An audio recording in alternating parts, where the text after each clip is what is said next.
ಮೆಕ್ಕೆಜೋಳ ಕರ್ನಾಟಕದಲ್ಲಿ ಬೆಳೆಯಲಾಗುವ ಪ್ರಮುಖ ಧಾನ್ಯದ ಬೆಳೆ. ಪ್ರತಿ ವರ್ಷ ಹೆಚ್ಚು ಕಡಿಮೆ 10 ಲಕ್ಷ ಹೆಕ್ಟೇರ್ ಪ್ರದೇಶದಲ್ಲಿ ಇದನ್ನ ಬೆಳೆಯಲಾಗ್ತಾ ಇದೆ. ಎಲ್ಲ ಕಾಲಗಳಿಗೂ ಎಲ್ಲ ಹವಾಮಾನಕ್ಕೂ ಹೊಂದಿಕೊಂಡು ಬೆಳೆಯುವಂತ ವಿಶಿಷ್ಟ ಬೆಳೆ ಈ ಮೆಕ್ಕೆಜೋಳ. ದೇಶದಲ್ಲಿ ಗೋಧಿ ಮತ್ತು ಭತ್ತದ ನಂತರದ ಸ್ಥಾನ ಈ ಮೆಕ್ಕೆಜೋಳಕ್ಕಿದೆ.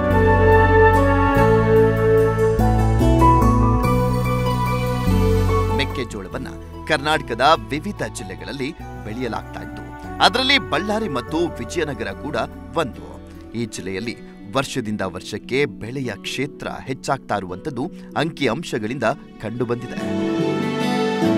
ಇನ್ನು ಈ ಜಿಲ್ಲೆಯ ಬಹಳಷ್ಟು ರೈತರು ಮೆಕ್ಕೆಜೋಳಕ್ಕೆ ಕೇವಲ ರಾಸಾಯನಿಕ ಗೊಬ್ಬರಗಳನ್ನ ಉಪಯೋಗ ಮಾಡ್ತಿದ್ದಾರೆ. ಪರಿಣಾಮ ಭೂಮಿ ತನ್ನ ಸತ್ವವನ್ನ ಕಳೆದುಕೊಂಡು ನಿರೀಕ್ಷಿತ ಇಳುವರಿ ರೈತನ ಕೈ ಸೇರ್ತಾ ಇಲ್ಲ. ಇದನ್ನರಿತ ಕೆಲ ರೈತರು ರಾಸಾಯನಿಕ ಗೊಬ್ಬರಗಳ ಪ್ರಮಾಣವನ್ನ ಕಡಿಮೆ ಮಾಡಿ ಸಾವಯವ ಗೊಬ್ಬರ ಮತ್ತು ಜೈವಿಕ ಗೊಬ್ಬರಗಳಿಗೆ ಹೆಚ್ಚು ಒತ್ತನ್ನ ಕೊಡ್ತಾ ಇದ್ದಾರೆ. ಅದರಂತೆ ಈ ಜಿಲ್ಲೆಗಳ ಅನೇಕ ಮೆಕ್ಕೆಜೋಳ ಬೆಳೆಗಾರರು ಇನೋವೇಟಿವ್ ಕಂಪನಿಯ ಹೆಚ್ಚು ಬೇಡಿಕೆ ಇರುವಂತ ಡಿಫೆನ್ಸ್ ಸಾವಯವ ಗೊಬ್ಬರ ಬಳಸುವ ಮೂಲಕ ಉತ್ತಮ ಫಲಿತಾಂಶ ಕಂಡುಕೊಂಡಿದ್ದಾರೆ. ಅಂತಹ ಒಬ್ಬ ರೈತರನ್ನ ಮಾತನಾಡಿಸಿದಾಗ ಅವರು ತಮ್ಮ ಅನುಭವ ಹಂಚಿಕೊಂಡಿದ್ದು ಹೀಗೆ. ನಮ್ಮ ಹೆಸರು ಲಿಂಗನಗೌಡ ಅಂತ ಹೇಳಿ, ನಮ್ಮ ವಿಜಯನಗರ ಜಿಲ್ಲಾ ಕೊಟ್ಟೂರು ತಾಲೂಕು ಹನುಮಳ್ಳಿ ಗ್ರಾಮದ್ದು. ನಾವು ಈಗ ಡಿಫೆನ್ಸ್ ಅಂತ ಗೊಬ್ಬರ ಬಳಸಿದ್ವಿ. ಇದು ಹೊಸದಾಗಿ ಒಂದು ಇದಿತ್ತಲ್ಲ, ಅದಕ್ಕಾಗಿ ನಾವು ಫಸ್ಟಿಗೆ ನಾವು ಬೇರೆ ಬೇರೆ ರೀತಿ ಕೆಮಿಕಲ್ ಇರೋಂಥ ಗೊಬ್ಬರಗಳನ್ನ ಬಳಸ್ತಿದ್ವಿ. ಈಗ ಡಿಫೆನ್ಸ್ ಅಂತ ಇದು ಆರ್ಗಾನಿಕ್ ಅಂತ ಹೇಳಿದ್ರು ನಮ್ಮ ಬಳಿಯವರು. ಅದಕ್ಕಾಗಿ ಇದನ್ನ ಒಂದು ಎಕರೆ ಮಾಡೋಣ ಅಂತಂದು ಒಂದು 5 ಎಕರೆ ಹಾಕಿದೀವಿ.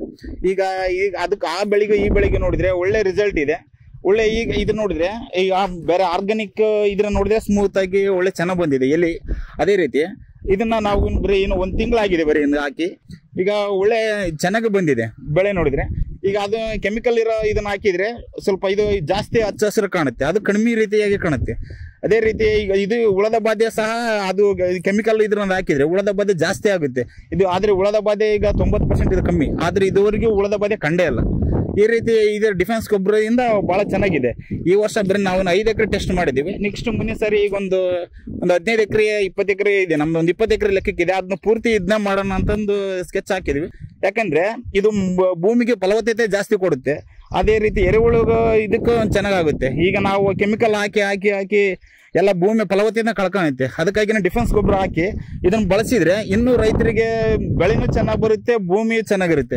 ನೆಕ್ಸ್ಟ್ ಮುಂದಿನ ಪೀಳಿಗೆಗೆ ನಮಗೆ ಉತ್ತಮ ಆಗ್ಬಹುದು ಅಂತಂದು ಡಿಫೆನ್ಸ್ ಗೊಬ್ಬರನ ಬಳಸಕ್ಕೆ ಮುಂದಿನ ಸಾರಿನೂ ಇದನ್ನ ಇದು ಮಾಡ್ಬೇಕಂತ ಸ್ಕೆಚ್ ಹಾಕಿದ್ವಿ.